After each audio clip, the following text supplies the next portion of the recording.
New Year's. It's one of the biggest parties on the planet, right? Billions of us celebrate it. But have you ever really stopped and thought about why we do the things we do? Okay, so when you picture New Year's Eve, what do you see? Fireworks lighting up the sky? That list of resolutions you swear you're going to stick to this time? Maybe a kiss at midnight? We all have these rituals, and they feel like they've been around, well, forever. But here's the thing. What if I told you a lot of our so-called timeless traditions are actually younger than disco? Seriously, younger than the Bee Gees. So, yeah, let's get into it. Let's unravel the absolutely wild 4,000-year story of New Year's. All right, first up, everything you know is wrong. And to kick things off, we're going to start with the big one.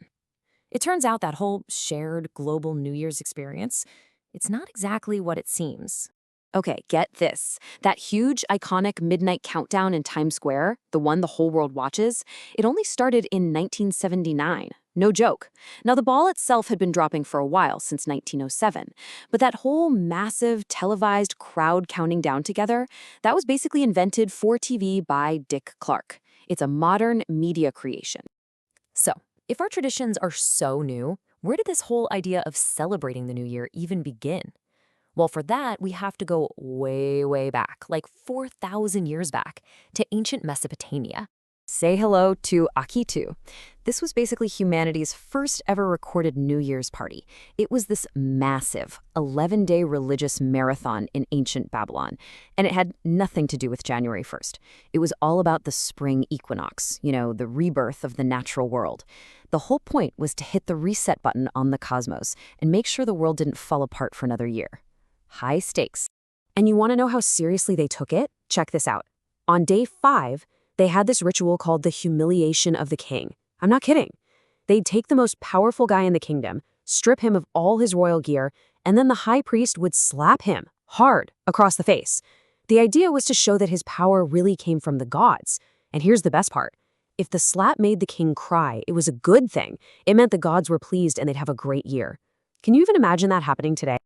And believe it or not, the Babylonians also invented New Year's resolutions. But forget about going to the gym more. Their resolutions were all about keeping society running smoothly. They were promises to the gods. Things like, I swear I'll return my neighbor's plow, or I'll pay back that money I owe. It was a social contract, not some personal quest for self-improvement. Okay, so if the original New Year was in the spring, why in the world are we celebrating in the middle of winter? How did we get to January 1st? Well, for that, you can thank the Romans and a really, really messy history. It all comes down to this guy, Janus. He was the Roman god of beginnings and endings, doors, transitions. You get the idea. He's always shown with two faces, one looking back at the past and one looking forward to the future. It was the perfect symbol for a new year, right? So the date January 1st was picked for purely symbolic and political reasons. It had nothing to do with farming or the seasons. But oh man, getting everyone to agree on that date was a 1,000-year-long fight. Julius Caesar made it official way back in 46 BCE. Then Rome falls, and the early Christian church basically says, nope, that's a pagan party, we're not doing it. So for the next 1,000 years, Europe was a total calendar mess. People started the year on Christmas, on March 25th, all over the place.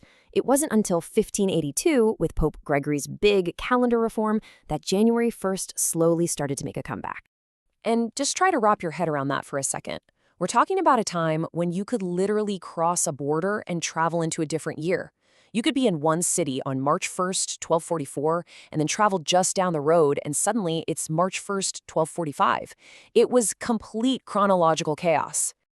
So while Europe was having this century-long argument about dates, the rest of the world was just, getting on with it, celebrating all sorts of amazing New Year traditions on their own calendars. And the diversity is just awesome. You've got the Lunar New Year, this huge celebration centered around family all across East Asia. There's Rosh Hashanah, the Jewish New Year, which is a more reflective time in the fall. And then you have something like Songkran in Thailand, which is basically a countrywide water fight to celebrate renewal. So yeah, January 1st is definitely not the only game in town. And look at this number, 300 million. Any guesses? That's how many people celebrate Nowruz, the Persian New Year. And get this, it's an ancient festival that happens on the spring equinox, just like the original Akitu festival back in Babylon. It's just a huge reminder that our Gregorian calendar isn't the only one that matters. Okay, so now that we have all this historical context, let's bring it back home. Let's look at our own traditions and deconstruct them a bit. Where did they actually come from? The answers might surprise you. So that iconic Times Square ball drop, it's literally based on a 19th century piece of technology. These time balls were dropped in harbors every day at noon so sailors could sync up their clocks. It was a tool. And what about eating lucky foods, like lentils because they look like coins? That's straight up ancient magic. It's this idea that if you eat something that looks like money, you'll get more money. You're basically casting a little spell for a prosperous new year. And then there's the song. Everybody knows it, but hardly anyone knows the words. Should old acquaintance be forgot? That's from Auld Lang Syne, a poem written down by the Scottish poet Robert Burns way back in 1788. And it's not really a happy-go-lucky party song. It's actually a pretty thoughtful question about whether we should just forget our old friends and memories. So how did this kind of sad, nostalgic Scottish poem become the song for New Year's Eve? You can thank one guy for that, a Canadian bandleader named Guy Lombardo.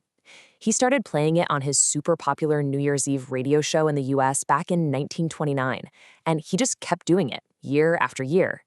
Millions of people heard it, and it became the tradition.